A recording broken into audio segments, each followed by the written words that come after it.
Hello.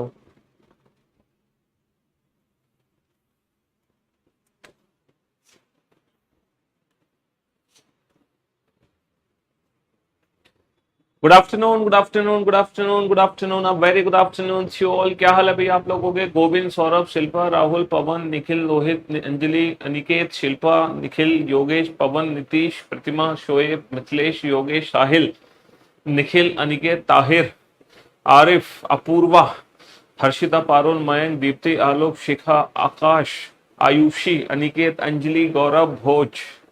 A very good afternoon to you all. Good afternoon, good afternoon, good afternoon. A very good afternoon to you all. क्या हाल है आप लोगों के? एकदम बढ़िया, फर्स्ट क्लास, शानदार जानदार, एकदम झकास। हाँ जी। तो जैसे कि आप लोग जानते हैं कि हम लोगों ने जो स्टार्ट किया है ना, वो एनालिटिकल रीजनिंग है। और एनालिटिकल रीजनिंग में हम assumption, conclusion, inference, cause and effect, course of action और आपके आर्गुमेंट्स, ये 6 चैप्टर हम लोग कंप्लीट कर चुके हैं बहुत अच्छे से, बहुत शानदार तरीके से, है ना। आज जो हम पढ़ने वाले हैं वो reason and assertion. Reason assertion एक बहुत ही इंटरेस्टिंग चैप्टर है, बहुत ही इंटरेस्टिंग टॉपिक है। असर्शन एंड रीजन, या रीजन एंड असर्शन हम बोले।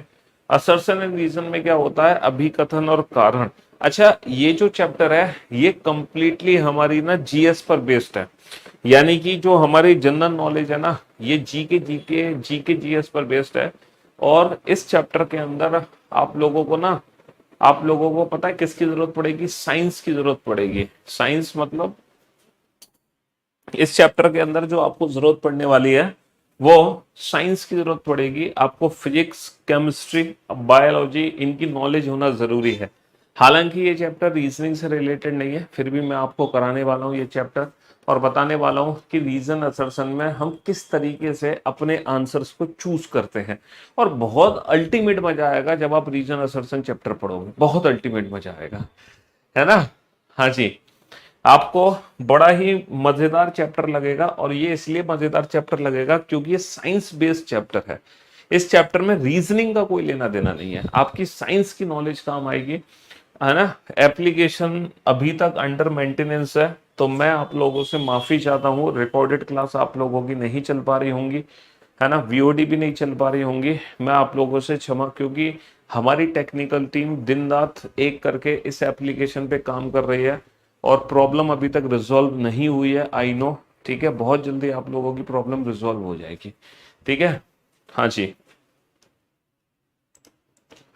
बहुत अल्टीमेट मजा आएगा जब आप इस असर्शन एंड रीजन चैप्टर को पढ़ोगे। अल्टीमेट लेवल का चैप्टर है, अल्टीमेट लेवल का, ठीक है जी। We feel comfortable in hot and humid climate. ये बताओ पहले तो, क्या हम कंफर्टेबल फील करते हैं हॉट एंड ह्यूमिड क्लाइमेट में? देखो, इस समय गर्मी बहुत पड़ रही है, तो क्या आपको मजा आ रहा है गर्मी में? है?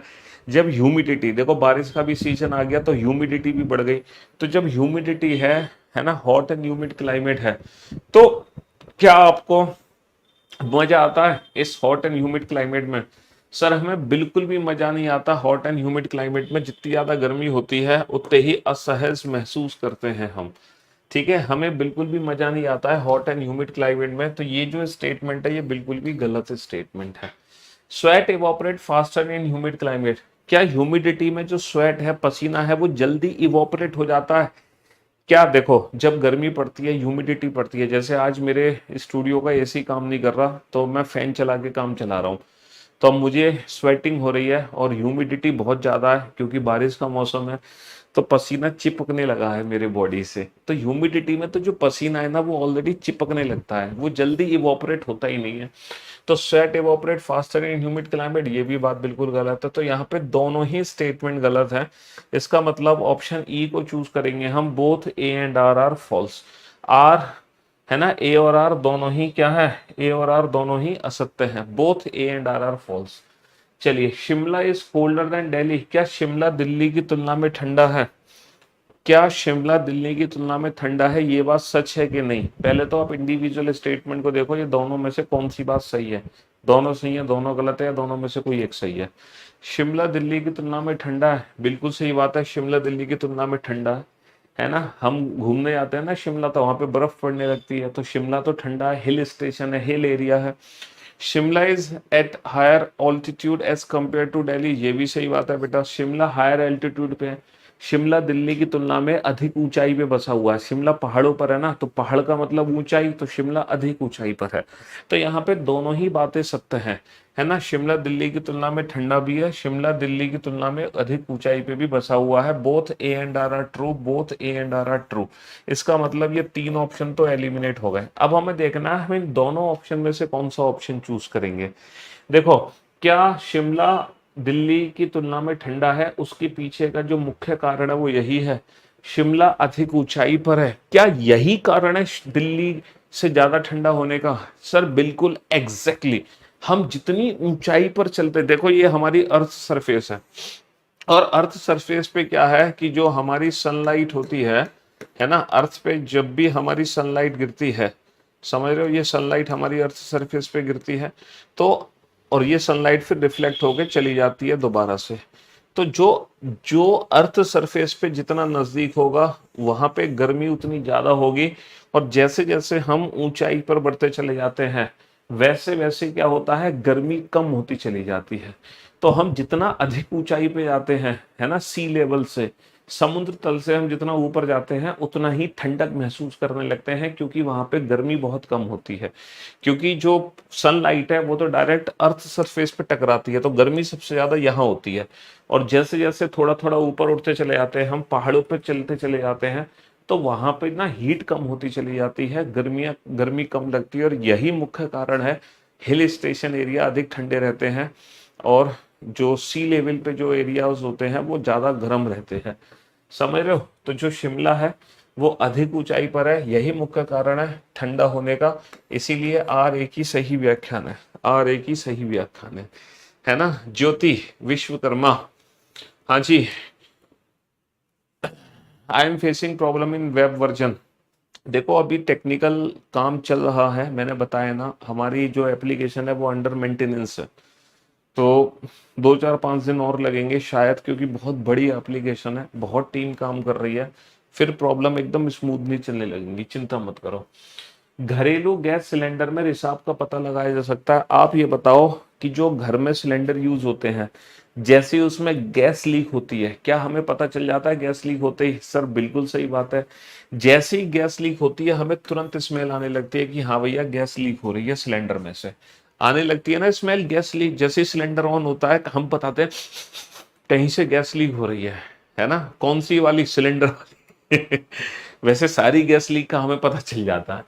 अच्छा, LPG has a strong smell. जो हमारी लिक्विड पेट्रोलियम गैस है, जो एलपीजी है, क्या उसमें एक स्ट्रॉन्ग स्मेल है? ये बात बिल्कुल ही गलत है बेटा। एलपीजी में कोई स्मेल नहीं होती है, for your kind information, LPG have no smell.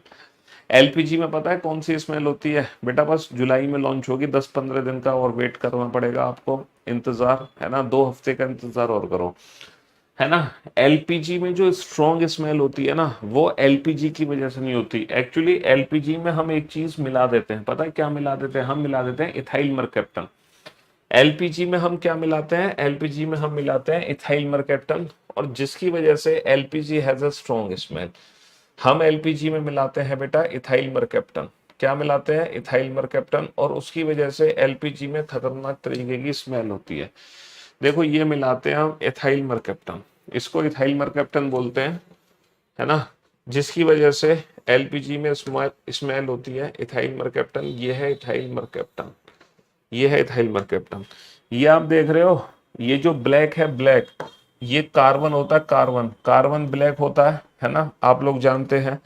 अच्छा, ये जो व्हाइट पार्ट है ये क्या है? सर जो व्हाइट पार्ट है वो हाइड्रोजन होता है। सर हम ये भी जानते हैं, ये व्हाइट पार्ट हाइड्रोजन होता है ना। और ये जो पीला वाला पार्ट है ये क्या है? ये फास्फोरस है या सल्फर है? जल्दी से बताओ, ये जो पीला वाला पार्ट है ये फास्फोरस है या सल्फर है? बेटा ये इथाइल मरकैप्टन हम एलपीजी में मिलाते हैं, जिसकी वजह से जैसे ही एलपीजी की सिलेंडर की गैस निकलती है तो इस इथाइल मरकैप्टन की स्मेल हमें आने लगती है। एग्जैक्टली गैस में स्मेल नहीं होती है सल्फर, सल्फर होता है ना पीले कलर का, क्यों भाई, सल्फर ही तो होता है पीले कलर का, तो ये सल्फर है। इसका फॉर्मूला क्या बनता है? इसका फॉर्मूला बना CH3, इसका फॉर्मूला क्या बना? CH3 CH3, CH2, CH2 और SH। या फिर इसको हम ये भी बोल सकते हैं C2H5H6, C2H6, 3 और 2 5 और 1 6, C2H6S। तो ये जो इथाइल मरकप्टन होता है, इस कारण की वजह से, इथाइल मरकप्टन की वजह से हमें एलपीजी की स्मेल सुंघाई देने लगती है। तो बेसिकली एलपीजी में कोई स्ट्रॉन्ग स्मेल नहीं होती है, आगे से याद रखना। एलपीजी में कोई स्ट्रॉन्ग स्मेल नहीं होती है। हमें जो स्मेल आती है वो इस वजह से आती है। किस वजह से आती है आप लोगों ने देख ही लिया होगा, है ना, इथाइल मरकप्टन। ये इथाइल मरकप्टन का फॉर्मूला है, ठीक है। हाँ जी, तो बेटा कौन सा ऑप्शन करेक्ट होगा? A is true but R is false, A is true but R is false. चलिए साहब, नेक्स्ट नेक्स्ट चलते हैं।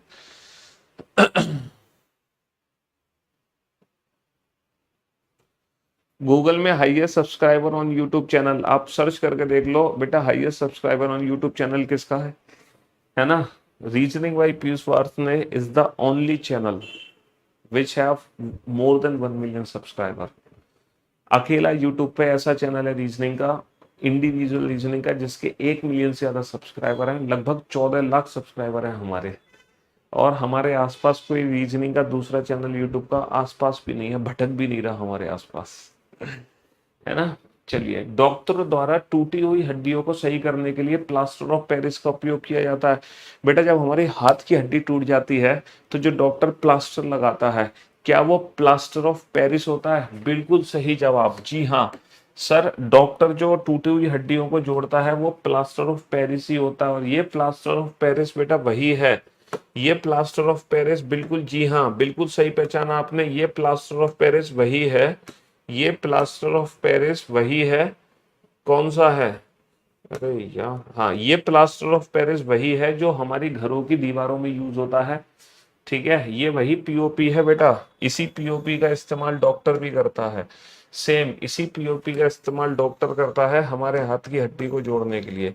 इसी पीओपी का इस्तेमाल करता है जिससे घरों में डेकोरेशन होती है ना, जिस पीओपी से घरों में डेकोरेशन होती है, सेम वही पीओपी हमारे हाथ की टूटी हुई हड्डी को जोड़ने में यूज होती है। POP, plaster of Paris, putty, देसी भाषा में इसको बोलते हैं पुट्टी, है ना। जब आपके घर पे राज मजदूर लगे होते हैं तो आप कहते हो ना पुट्टी लगा दो, तो ये वही पुट्टी है, बिल्कुल जी हाँ।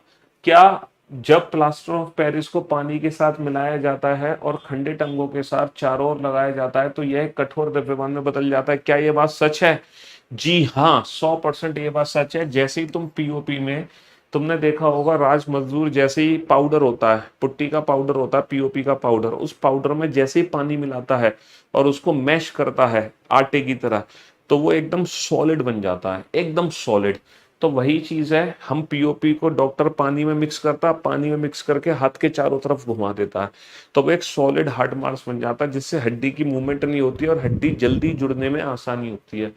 हड्डी की जल्दी जुड़ने में क्या होती है? आसानी होती है, जी हाँ।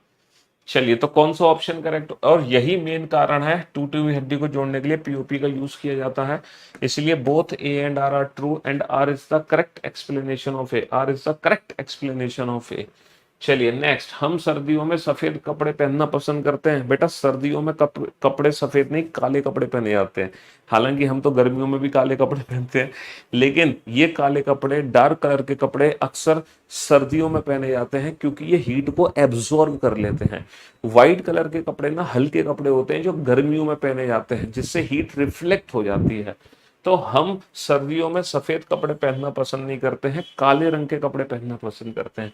White clothes are good reflector of heat, सही बात है बेटा। जो व्हाइट क्लोथ्स होते हैं वो गुड रिफ्लेक्टर होते हैं हीट के। क्या होते हैं? गुड रिफ्लेक्टर होते हैं हीट के। तो इसका करेक्ट ऑप्शन कौन सा चूज करोगे? करेक्ट ऑप्शन कौन सा चूज करोगे? हाँ, A is false but R is true, A is false but R is true, A is false but R is true. चलिए देखो, आज मैं आप लोगों का एक बहुत भयानक डाउट दूर करने वाला हूं अपनी साइंस की नॉलेज से। मेरी जो साइंस की नॉलेज है ना, उससे आप लोगों का एक बहुत, घर में एक बहुत बड़ी प्रॉब्लम होती है जो आपके घर वाले भी अक्सर करते हैं। तो उस प्रॉब्लम को मैं आज दूर करने वाला हूं। और वो प्रॉब्लम क्या है, जरा ध्यान से सुनना। अच्छा, आपके घर में अक्सर लोग एसिडिटी से परेशान रहते हैं, है ना, आपके पापा, आपकी मम्मी, आपके दादा दादी या आप खुद एसिडिटी से परेशान रहते हो। अच्छा, जब आप एसिडिटी से परेशान रहते हो तो आप लोग क्या लेते हो एसिडिटी को दूर करने के लिए? सर, जैसी एसिडिटी बनती है तो हमें कहा जाता है नींबू पानी पी लो, है ना, क्या P low? Lemon water P low, lemon water, नींबू पानी, लेमन वाटर पी लो। किसको दूर करने के लिए? एसिडिटी को दूर करने के लिए।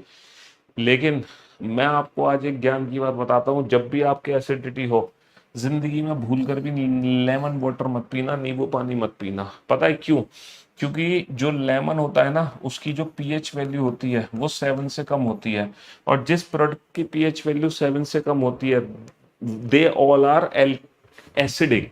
लेमन जो होता है बेटा वो एसिडिक होता है। लेमन क्या होता है? एसिडिक होता है, यानी कि अम्लीय है। अम्लीय है कहने का मतलब है, अगर आप नींबू पानी पियोगे तो पेट में जो एसिडिटी हो रही है, पेट में एसिडिटी क्यों होती है? कि पेट में एसिड की मात्रा बढ़ गई, पेट में पीएच वैल्यू हमारी कम हो गई। तो जब एसिड की मात्रा बढ़ जाती है तो उसको कम करने के लिए हम कभी भी नींबू पानी नहीं पियेंगे, क्योंकि नींबू पानी पीने से, लेमन वाटर पीने से एसिड और बनने लगेगा, कम नहीं होगा, और बनने लगेगा।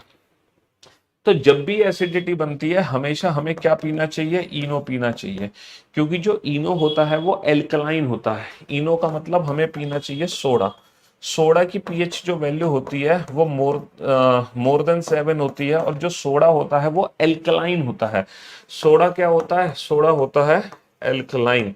एल्कलाइन बोले तो क्षारीय, क्षारीय, ये होता है क्षारीय।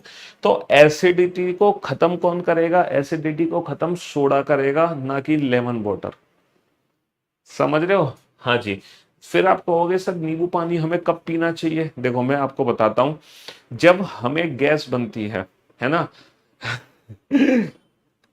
जब हमें गैस की प्रॉब्लम होती है, जब हमें अजीब सा लगता है, जलन मचती है हमारे सीने पर, और हमें, है ना, डकारें आने लगती हैं अजीब अजीब सी, इसका मतलब हमारी एसिडिटी हो रही है। इस समय हमें सोडा पीना चाहिए। कोल्ड ड्रिंक भी पी सकते हैं, क्योंकि कोल्ड ड्रिंक भी सोडा का ही पार्ट है। कोल्ड ड्रिंक भी क्या है? कोल्ड ड्रिंक भी काइंड ऑफ सोडा है, लेकिन इसको तो लास्ट मोमेंट पे पीना चाहिए, जब हमें इनो और सोडा ना मिले तब हमें कोल्ड ड्रिंक यूज करनी चाहिए।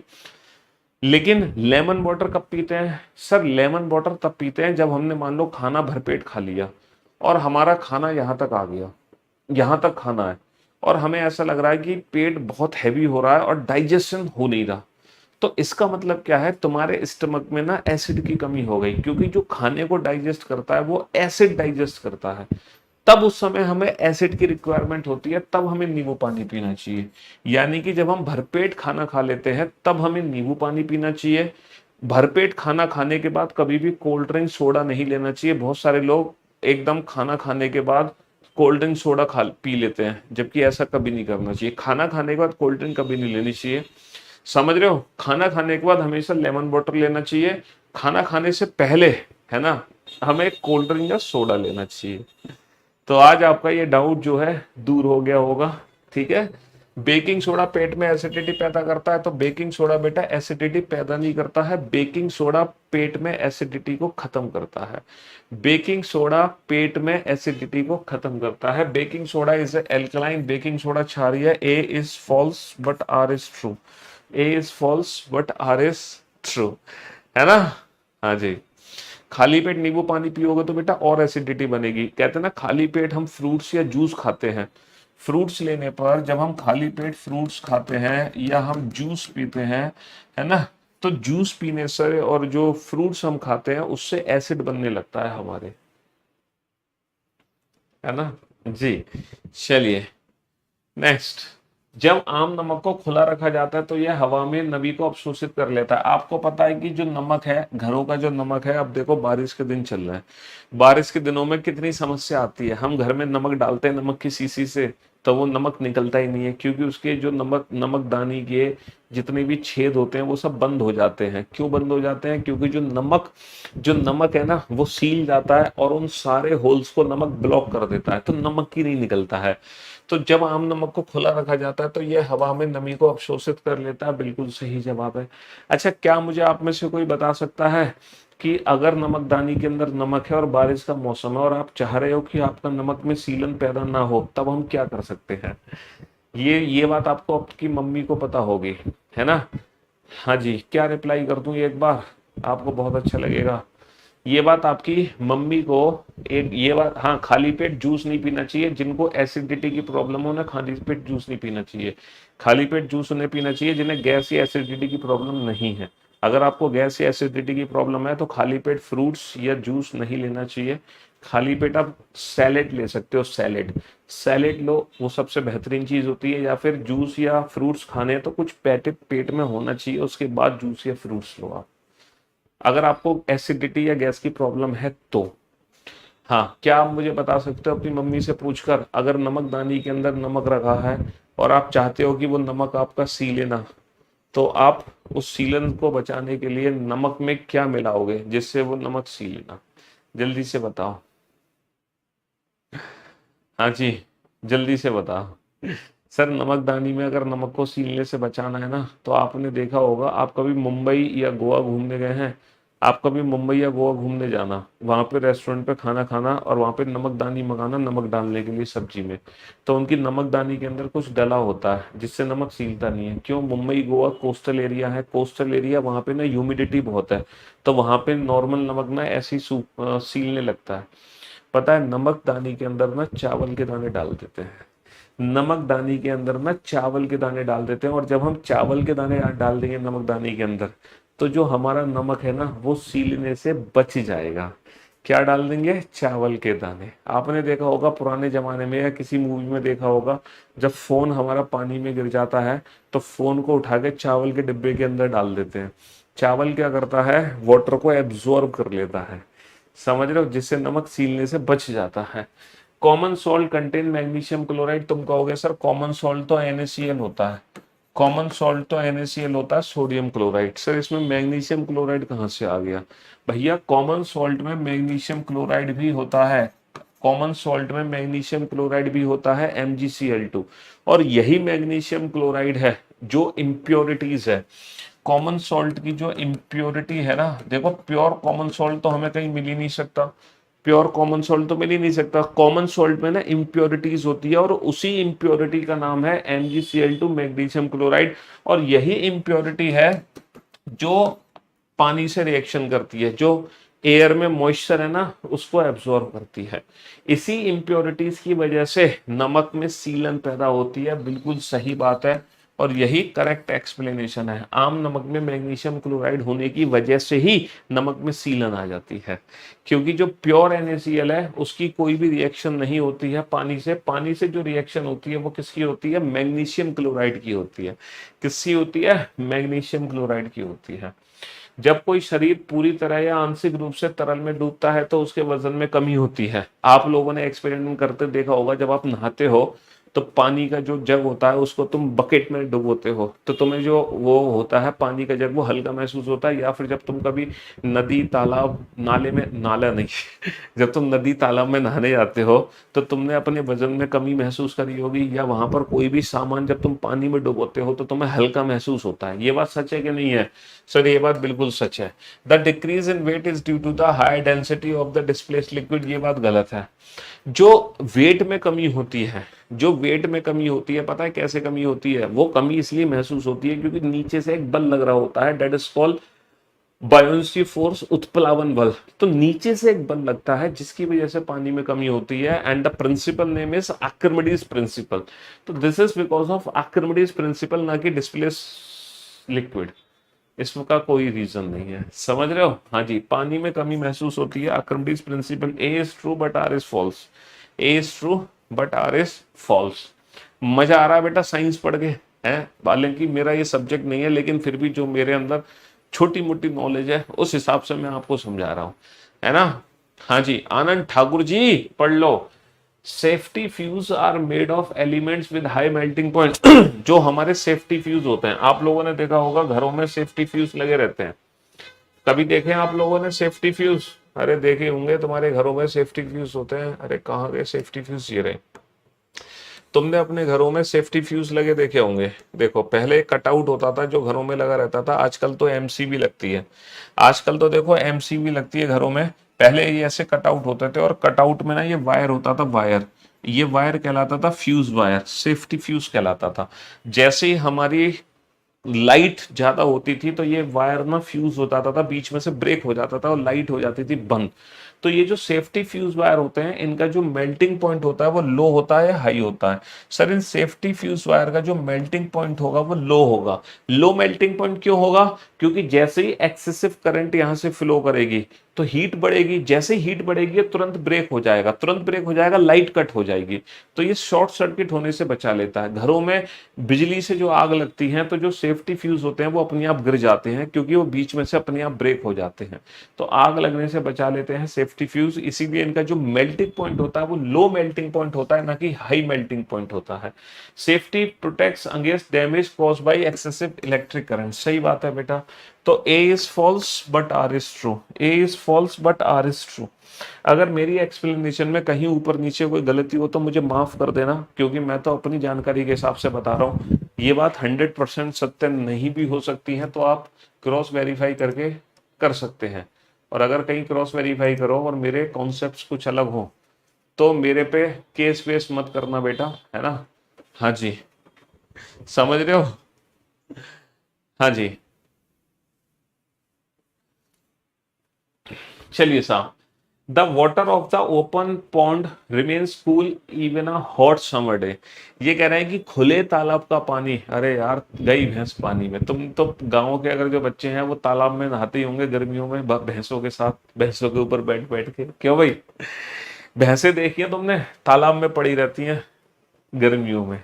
पता क्यों पड़ी रहती हैं तालाब में? तालाब में इसलिए पड़ी रहती हैं भैंसें क्योंकि तालाब का जो पानी होता है वो बहुत ठंडा होता है, चिल्डम चिल्ड पानी होता है। और जबकि भयंकर गर्मी पड़ रही हो तालाब का पानी गर्म नहीं होता, जबकि तालाब का पानी तो रखा हुआ है, गर्म हो जाना चाहिए भाई। ऊपर से अगर हीट आ रही है तो तालाब का पानी तो गर्म हो जाना चाहिए ना।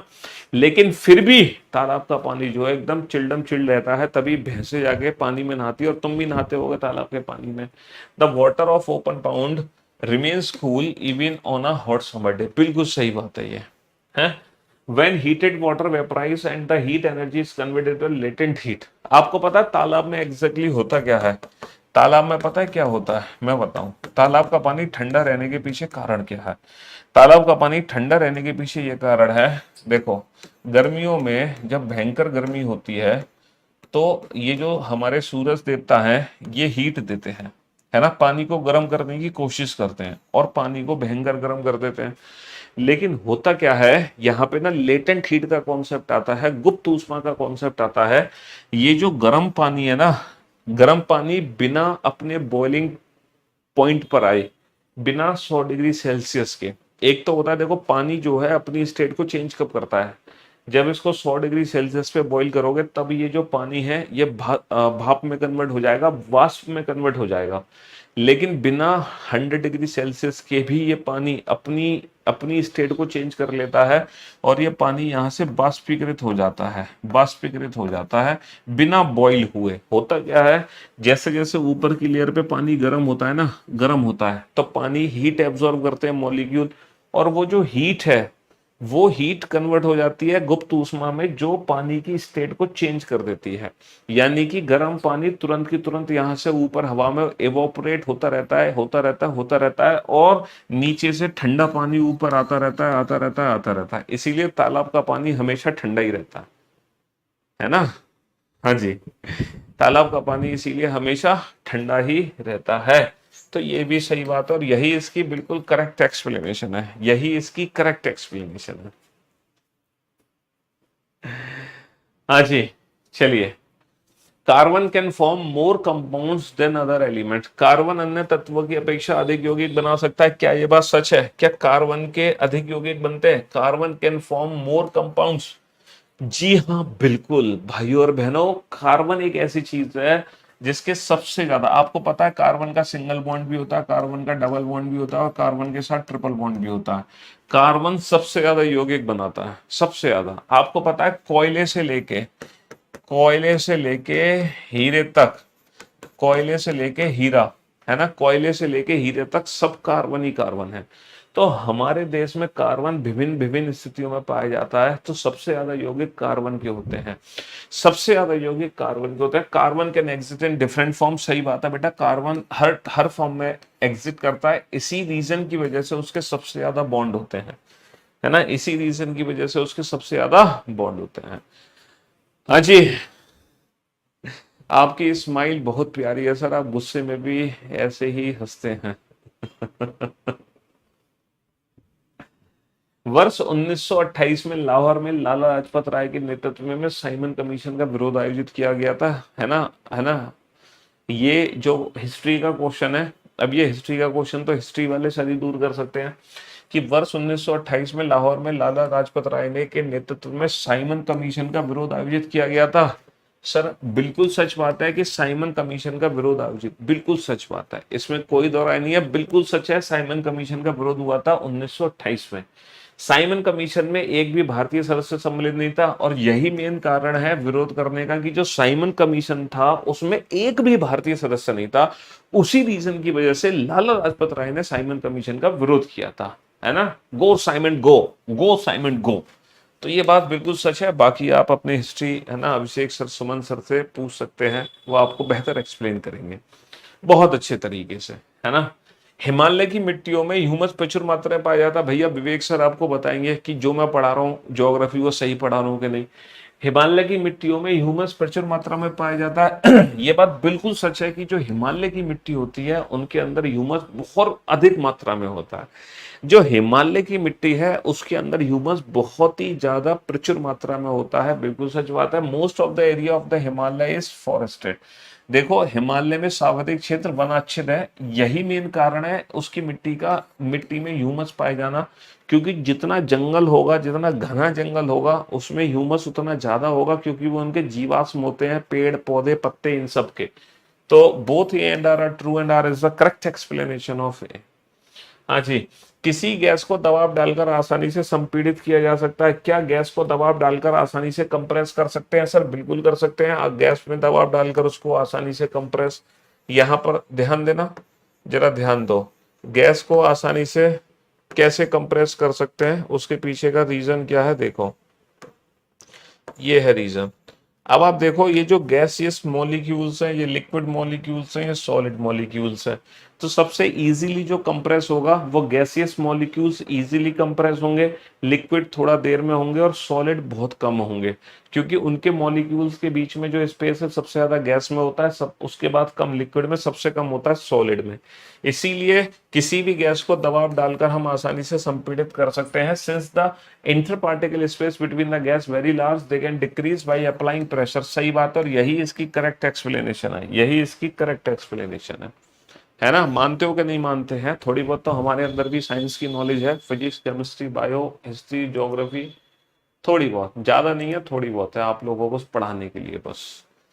हाँ जी, अधिक ऊंचाई की तुलना में समुद्र तल पर भोजन पकाना आसान है। बड़ा ही बेहतरीन क्वेश्चन है, बड़ा ही अल्टीमेट क्वेश्चन, बड़ा ही अल्टीमेट क्वेश्चन है, बहुत ही अल्टीमेट क्वेश्चन है। अधिक ऊंचाई की तुलना में समुद्र तल पर भोजन पकाना आसान है। ये बताओ भोजन पकाना कहाँ आसान है? समुद्र तल पे भोजन पकाना आसान है या पहाड़ों पे भोजन पकाना आसान है? कुकर में अगर खाना पकाओगे तो खाना खाना जल्दी कहाँ पकेगा, समुद्र तल पर पकेगा या पहाड़ों पर पकेगा? बहुत ही अल्टीमेट क्वेश्चन है। अच्छा ये बताओ, है ना, ये बताओ जो प्रेशर कुकर होता है, जो प्रेशर कुकर होता है, आप लोगों ने देखा होगा प्रेशर कुकर। हम्म, प्रेशर कुकर के अंदर प्रेशर कम होता है या ज्यादा होता है? प्रेशर कुकर के अंदर, है ना, प्रेशर कुकर के अंदर प्रेशर कम होता है या ज्यादा होता है? ये जो प्रेशर कुकर है, अरे भाई, प्रेशर कुकर के अंदर है, ये जो प्रेशर कुकर है इसके अंदर भाई साहब प्रेशर कितना होता है? प्रेशर कुकर के अंदर, प्रेशर कुकर के अंदर प्रेशर कम होता है, एटमॉस्फेरिक प्रेशर ज्यादा होता है या कम होता है? चलो मैं चेक कर लेता हूं, atmospheric pressure in pressure cooker, in pressure cooker,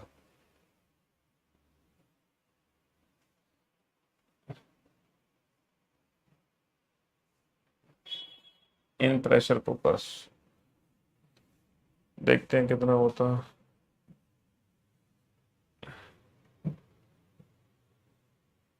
आई दी यार, ये रहा।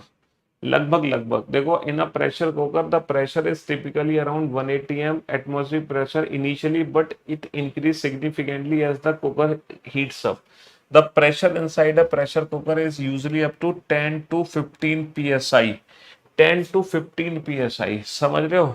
हाँ जी, मतलब 10 से 15 गुना होता है एटमॉस्फेरिक प्रेशर का। प्रेशर कुकर के अंदर जो प्रेशर होता है वो बहुत ज्यादा होता है।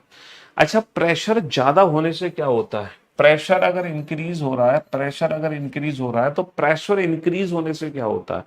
सर, प्रेशर इंक्रीज होने से जो बॉइलिंग पॉइंट होता है ना, बॉइलिंग पॉइंट, प्रेशर इंक्रीज होने से।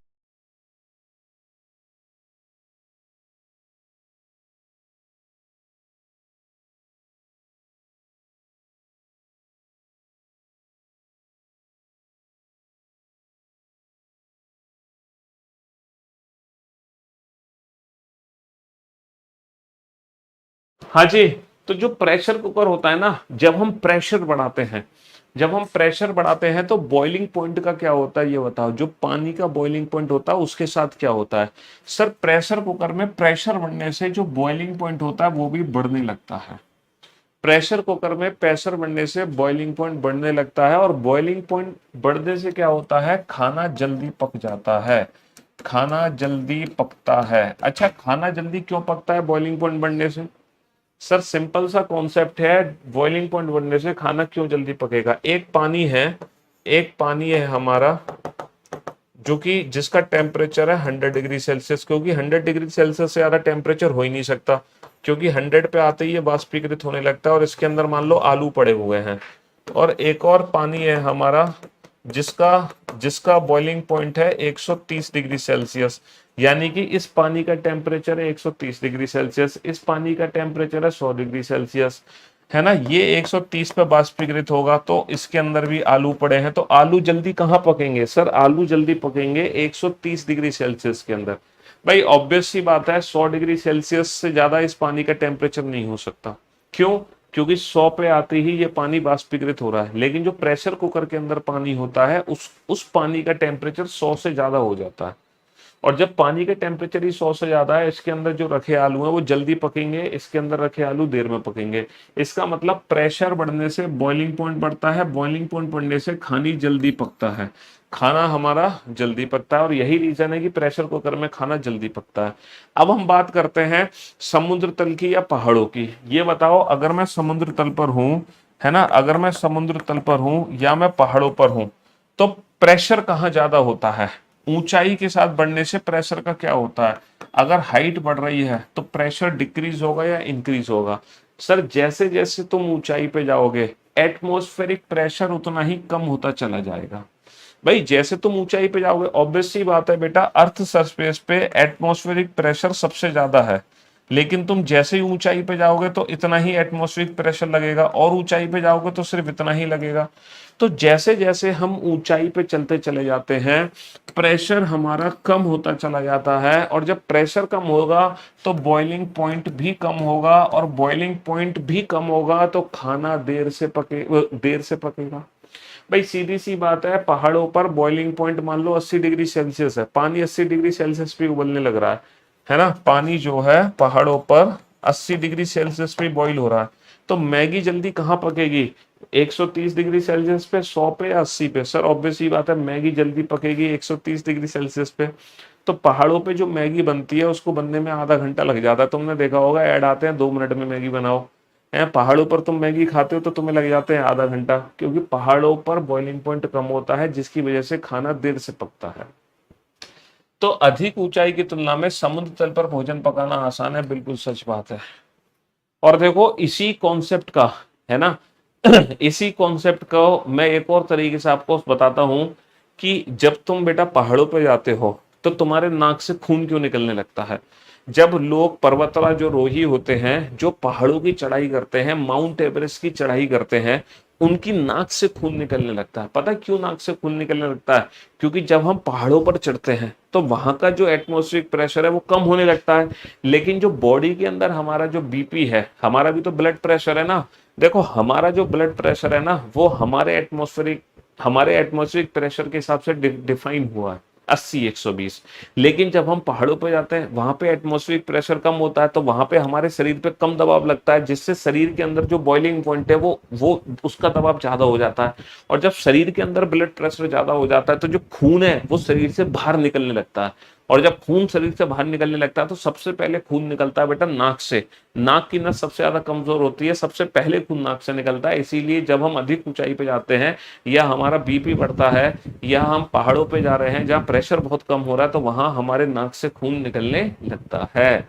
आपको पता है अगर हम स्पेस में चले गए बिना स्पेस सूट पहने, जो अब हमारे शुक्ला जी स्पेस में पहुंचे हैं, है ना, हमारे शुक्ला जी स्पेस में पहुंचे हैं, वो स्पेस सूट पहनकर पहुंचे हैं। उस स्पेस सूट की सबसे ज्यादा खास बात होती है कि उसके अंदर वो एटमॉस्फेरिक प्रेशर बना रहता है जो धरती पर है। अगर हम बिना स्पेस सूट पहने मान लो स्पेस में चले गए तो हमारा शरीर फट जाएगा। पता है क्यों? हमारे वहां पे एटमॉस्फेरिक प्रेशर जीरो है स्पेस में, और हमारे शरीर का जो एटमॉस्फेरिक प्रेशर है वो हमारा जो ब्लड प्रेशर है वो 80-120 है। तो वो ब्लड प्रेशर बहुत ज्यादा हो जाएगा, और जैसे ही वो ज्यादा होगा तो हम जैसे ही स्पेस में बिना स्पेस सूट के निकलेंगे तो हमारा शरीर फट जाएगा और सारा खून हमारे शरीर से बाहर निकल जाएगा। इसीलिए वो स्पेस सूट बनाया जाता है ताकि वो उस एटमॉस्फेरिक प्रेशर को मेंटेन रखे, है ना। हाँ जी। तो अधिक ऊंचाई पर पानी का क्वथनांक बढ़ जाता है। देखो, the boiling point of water decreases, the boiling point of water decreases. Height बढ़ने पर प्रेशर कम होता है, प्रेशर कम होने से बॉइलिंग पॉइंट कम होता है ना।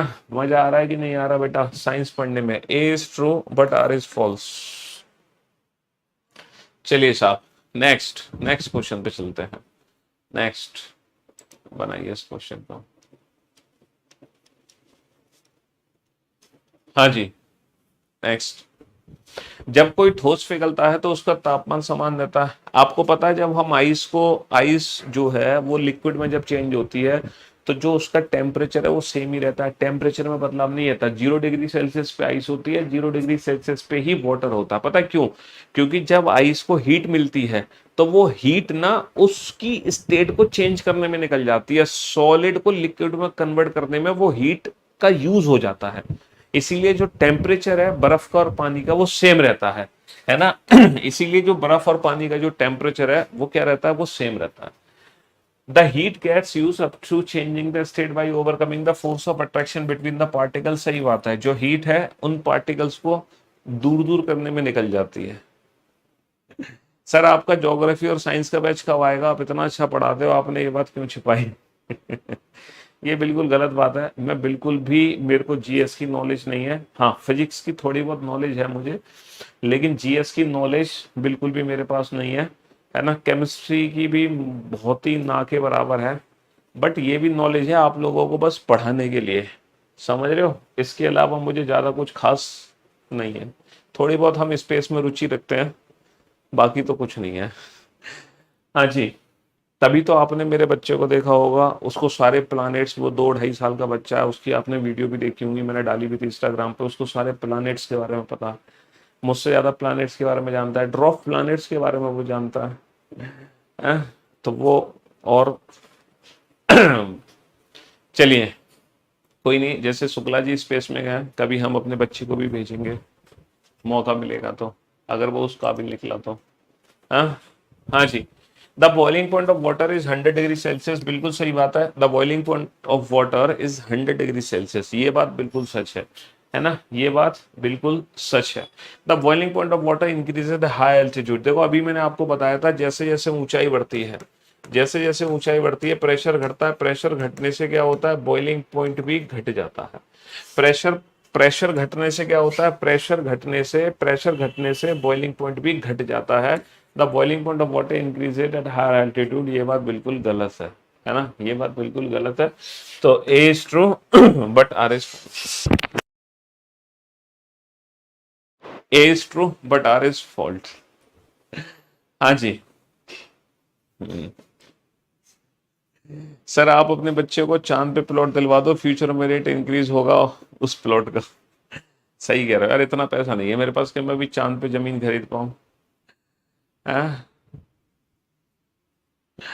हाँ जी। किसी ठोस का सीधे गैस में परिवर्तन ऊर्ध्वापवर्तन कहलाता है, the conversion of solid directly into gas. देखो अगर मैं सॉलिड को डायरेक्ट गैस में कन्वर्ट कर दूं, सॉलिड को डायरेक्ट गैस में कन्वर्ट कर दूं बिना इस लिक्विड के, आपको पता है ये जो ड्राई आइस होती है, ये जो ड्राई आइस होती है ये सीधा सॉलिड को गैस में कन्वर्ट होती है। ये ड्राई आइस आपने देखी होगी, ये सीधा सॉलिड से कहाँ कन्वर्ट होती है, गैस में कन्वर्ट होती है। आपने आजकल शादियों में ये चोचलेबाजी देखी होगी, ये धुआं धुआं निकाल देते हैं, ये भी ड्राई आइस का कमाल होता है। तो ये ड्राई आइस है, ये ड्राई आइस है जो डायरेक्ट सॉलिड को गैस में कन्वर्ट करती है ना, बिल्कुल। ये सब्लिमेशन कहलाता है। Naphthalene doesn't leave residue when it's kept open, क्योंकि वो उसी का पार्ट है। चलिए साहब, नेक्स्ट नेक्स्ट गरम करने के लिए उबलते पानी से भाप बेहतर है। गरम करने के लिए उबलते पानी से भाप बेहतर है। क्या मुझे कोई बता सकता है गरम करने के लिए उबलते पानी से भाप बेहतर क्यों है? सर गरम करने के लिए उबलते पानी से भाप इसलिए बेहतर है, भाप इसलिए बेहतर है क्योंकि जो वेपर होती है ना, उसका टेम्परेचर ज्यादा होता है। तुमने कभी देखा होगा, तुम जब गर्म पानी से नहाते हो या कभी गैस पे काम कर रहे हो या तुम जब गरम गरम रोटी खाते हो, तो कभी कभी रोटी में छेद होके उसमें से जो भाप निकलती है कितना बुरी तरह जल जाते हैं। उतना हम गर्म पानी से नहीं जलते जितना हम भाप से जल जाते हैं। तो ये बात बिल्कुल सच है, ये बात बिल्कुल सच है ना। गर्म करने के लिए उबलते पानी से भाप बेहतर होती है ना। उबलते पानी की तुलना में भाप में गुप्त ऊष्मा के रूप में अधिक ऊष्मा होती है। बिल्कुल सच बात है बेटा, जो उसकी हीट एनर्जी है वो ज्यादा रहती है स्टीम में बजाय लिक्विड के। वेपर, हाँ। चीनी और नमक दोनों पानी में आसानी से घुल जाते हैं। देखो sugar and salt both are easily dissolve in water. तुमने बेटा नमक का पानी पिया होगा, तुमने चीनी का पानी पिया होगा, है ना, दोनों ही पानी में आसानी से घुल जाते हैं। बिल्कुल, sugar and salt are solid and it easily dissolve in water. बेटा ये एक्सप्लेनेशन गलत है। ये सॉलिड है इसीलिए इजीली डिसॉल्व होते हैं, ये बात गलत है। सॉलिड तो बेटा वुड भी है, लकड़ी भी है, लकड़ी को घोल लो पानी में तुम, है लकड़ी को क्यों नहीं घोल पाते? चलिए, बर्फ पानी पे तैरती है। ओहो, ये कॉन्सेप्ट बताओ, क्या जो हमारी आइस है वो पानी में तैरती है? बेटा जब तुम बर्फ की सिल्ली पानी के ऊपर डालते हो, मतलब पानी के अंदर डालते हो, तो तुमने देखा होगा जो बर्फ की सिल्ली है ना वो पानी के ऊपर ही तैरती है, जबकि बर्फ कितनी भारी होती है ना। अब तुम बताओ तैरने का कॉन्सेप्ट क्या होता है? तैरने का कॉन्सेप्ट होता क्या है एग्जैक्टली सर? तैरने का कॉन्सेप्ट होता है डेंसिटी। तैरने का कंसेप्ट क्या होता है? डेंसिटी। जिस प्रोडक्ट की, जिस ऑब्जेक्ट की डेंसिटी पानी से कम होगी, जिस ऑब्जेक्ट की डेंसिटी बेटा वाटर से कम होगी, है ना, जिसकी भी डेंसिटी वाटर से कम होगी वो ऑब्जेक्ट हमेशा पानी में तैरेगा। वो ऑब्जेक्ट हमेशा पानी में तैरेगा। और जो बर्फ की डेंसिटी होती है वो पानी से कम रहती है, इसीलिए ice is float on water, density of ice is lesser than water, यही मेन रीजन है। अच्छा, आपको पता है कि हम लोग पानी में, है ना, कब तैर पाते हैं? जैसे अगर आप पानी में कूदो, है ना, और आप पानी के ऊपर लेट जाओ, अगर आपको फ्लोट करना आता है ना, तो पता है कब हम फ्लोट कर सकते हैं पानी के ऊपर? पानी के ऊपर फ्लोट हम कब कर सकते हैं? पानी के ऊपर फ्लोट हम तभी कर सकते हैं जब हमने बॉडी के अंदर सांस भर रखी है। अगर हम बॉडी के अंदर सांस भर लेते हैं तो उससे क्या होता है, हमारे लंग्स एक्सपेंड हो जाते हैं, और लंग्स जब एक्सपेंड होते हैं तो हमारा वॉल्यूम बढ़ जाता है ना। हमारे बॉडी का वॉल्यूम बढ़ जाता है, और वॉल्यूम बढ़ने से क्या होता है, हमारे बॉडी की डेंसिटी कम हो जाती है। और डेंसिटी कम होने से क्या होता है, हम पानी में ऊपर स्विम करने लगते हैं, हम स्विमिंग करने लगते हैं, हम तैरने लगते हैं पानी पर। समझ रहे हो? अगर आप पानी के ऊपर फ्लोट कर रहे हो, आप बॉडी से पूरी एयर निकाल देना, आप पूरी सांस निकाल देना, तुम पानी के अंदर डूबते चले जाओगे। आप हमेशा याद रखना, जब भी हम पानी में डूब रहे होते हैं, तो अगर हमारी बॉडी के अंदर सांस भरी हुई है तो हम कभी पानी में डूब ही नहीं सकते।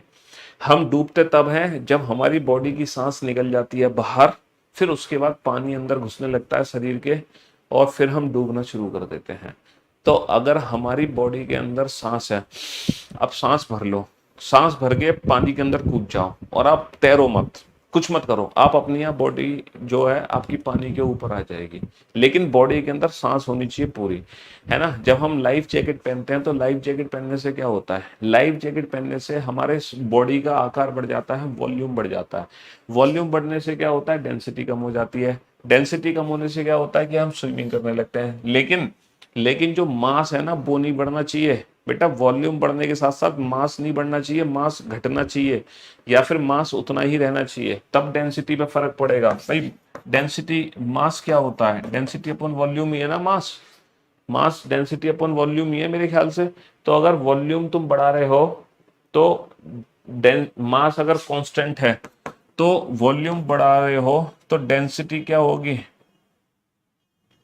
डेंसिटी क्या होगी, डेंसिटी कम हो जाएगी वॉल्यूम बढ़ने से। ये इनवर्सली प्रोपोर्शनल है, density is inversely proportional to volume, है ना। Density is inversely proportional to volume. तो मास बढ़ने से मतलब डेंसिटी, वॉल्यूम बढ़ने से डेंसिटी कम हो जाती, लाइक दैट कुछ ऐसा है ना। हाँ जी, चलिए next. Density is equal to mass upon volume. हाँ, density is equal to mass upon volume. तो density is equal to mass upon volume. तो density is inversely proportional to volume. तो वॉल्यूम बढ़ने से डेंसिटी कम तब होगी जब मास हमारा कांस्टेंट होगा। अगर वॉल्यूम बढ़ गया मास भी बढ़ गया तो डेंसिटी कांस्टेंट हो जाएगी। तो इसीलिए डेंसिटी को कम करना है वॉल्यूम बढ़ने पे तो मास को तुम्हें कांस्टेंट रखना पड़ेगा। मास को क्या रखना पड़ेगा, कांस्टेंट रखना पड़ेगा। चलिए साहब, हमारे आसपास का पदार्थ तीन अलग अलग अवस्थाओं में रहता है, ठोस तरल गैस। बिल्कुल सच बात है, बिल्कुल सच बात है। ये अवस्थाएं पदार्थ के कण की विशेषताओं में भिन्नता के कारण उत्पन्न होती हैं, बिल्कुल सच बात है। चलिए साहब, ठोस कार्बन डाइऑक्साइड को सूखी बर्फ के रूप में जाना जाता है, सॉलिड कार्बन डाइऑक्साइड अभी मैंने बताया था, है ना। Solid carbon dioxide gets converted directly into gas state on decrease of the pressure to 1 atmosphere without coming into the liquid state. सही बात है बेटा। दबाव कम होने पर ठोस कार्बन डाइऑक्साइड तरल अवस्था में आए बिना वायुमंडल में सीधे गैस अवस्था में परिवर्तित हो जाती है। हाँ जी,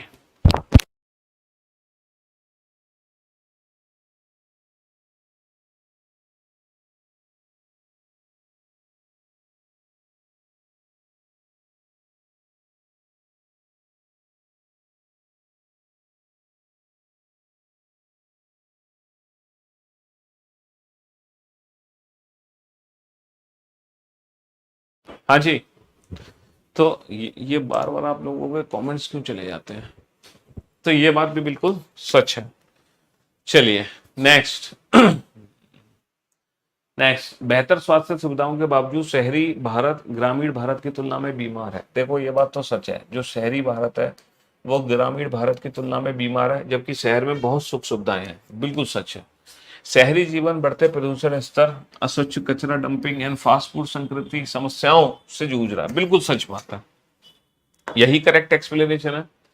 हाल के दिनों में मोबाइल फोन की बिक्री कई गुना बढ़ गई है। आपको पता ही है, हर बच्चे के पास मोबाइल है। पहले घर में एक मोबाइल होता था, फिर घर में दो मोबाइल होते थे मम्मी पापा के पास, फिर घर में चार मोबाइल होने लगे मम्मी पापा दादा दादी के पास, अब घर में 6 मोबाइल है मम्मी पापा दादा दादी दोनों बच्चों के पास। बिल्कुल सच बात है ना। 20 में देखो, एक सेकेंड, 20 में A is true but R is false, ये तो फॉल्स है ना बेटा। ये ठोस होते हैं इसलिए पानी में आसानी से घुल जाते हैं, बिल्कुल गलत बात है। ठोस तो बेटा लकड़ी भी है, लकड़ी क्यों नहीं घुल जाती पानी में ना। ये गलत एक्सप्लेनेशन गलत थी बेटा उसकी। ई कॉमर्स के प्रति दीवानगी मोबाइल बिक्री को बढ़ावा दे रही है। सही बात है बेटा, ई कॉमर्स की वजह से मोबाइल बिक्री धड़ाधड़ बढ़ रही है। आजकल अधिक लोग फास्ट फूड का विकल्प चुनते हैं, तुम ही देख लो, बर्गर पिज्जा से नीचे बातें नहीं